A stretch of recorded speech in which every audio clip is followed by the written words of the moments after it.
Welcome to the program. I am Eddie Micah Jr. Sudan's military and civilian leaders have signed a deal to reinstate the ousted Prime Minister Abdallah Hamdok. He was forced out in a military takeover nearly a month ago.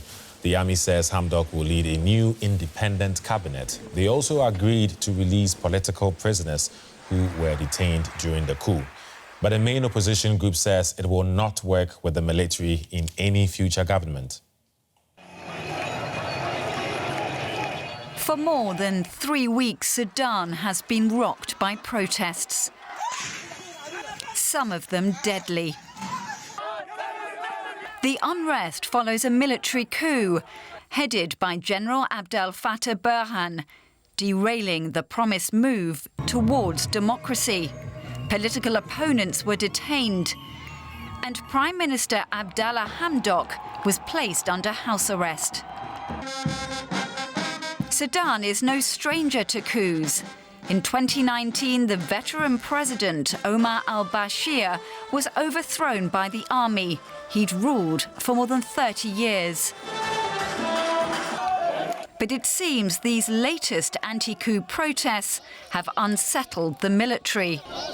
Abdallah Hamdok, they promise, will be reinstated as prime minister.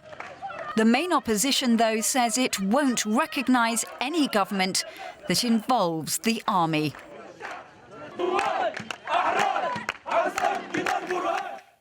Let's have the latest developments with Kholoud Kaya at the think tank Insight Strategy Partners. She is in the Sudanese capital, Khartoum.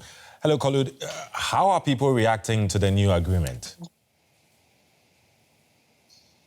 I mean, I think it's fair to say there's been a broad rejection of this agreement. We've seen the street, which has already been protesting for several days now about the coup, has come out now and changed a lot of the slogans to reflect this current development, which implicates now the Prime Minister alongside the military. So the PM has lost a lot of credibility with this move, and it's not quite clear yet what the civilians gain.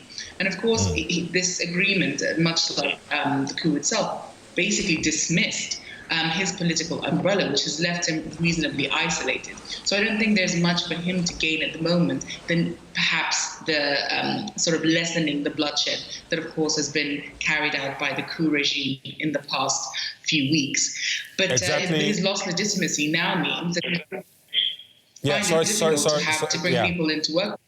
Sorry to catch you there, because I just wanted you to hammer on that point you were making, because, as you rightly said, Prime Minister Hamdok is saying that this new agreement will end the bloodshed in the country. So why are people against it?